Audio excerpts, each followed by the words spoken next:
ఈ రోజుల్లో క్రెడిట్ కార్డుల వాడకం వేగంగా పెరిగింది. పెద్ద నగరాల్లో పెరుగుతున్న ఖర్చుల మధ్య యువతలో క్రెడిట్ కార్డులకు డిమాండ్ పెరుగుతోంది.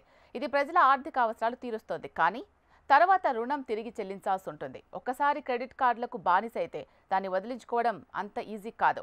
క్రెడిట్ కార్డ్ అనేది ప్లాస్టిక్ కార్డ్. ఇది డెబిట్ కార్డ్ లాంటిది. డెబిట్ కార్డు ద్వారా మన బ్యాంకు ఖాతా నుంచి డబ్బులు తీసుకోవచ్చు. ఇంతలో క్రెడిట్ కార్డు వినియోగదారుడు మరణిస్తే బకాయి ఉన్న మొత్తాన్ని ఎవరు చెల్లిస్తారు? దీని గురించి చట్టం అసలు ఏం చెబుతోంది?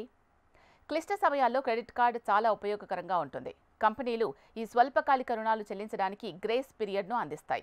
ఉత్తమమైన విషయం ఏంటి అంటే ఈ గ్రేస్ పీరియడ్లో క్రెడిట్ కార్డు బిల్లు చెల్లించేవారు వడ్డీ చెల్లించాల్సిన అవసరం ఉండదు. కానీ గ్రేస్ పీరియడ్ ముగిసిన తర్వాత చిన్న రుణంపై భారీ వడ్డీ వసూలు చేస్తాయి బ్యాంకులు. చాలా క్రెడిట్ కార్డులు అన్సెక్యూర్డ్ రుణాల వర్గంలోకి వస్తాయి. అన్సెక్యూర్డ్ అంటే మీ ఆదాయం, క్రెడిట్ స్కోర్, తిరిగి చెల్లింపు చరిత్రను పరిశీలించిన తర్వాత బ్యాంక్ మీకు ఈ కార్డులు ఇస్తుంది.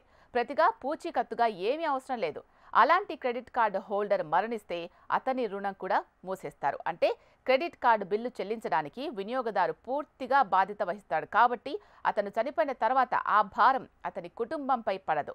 ఇంకో విషయం ఏంటి అంటే బ్యాంకు మొదట మరణించిన వ్యక్తి ఆస్తి నుంచి తన బకాయిలను తిరిగి పొందడానికి ప్రయత్నిస్తుంది.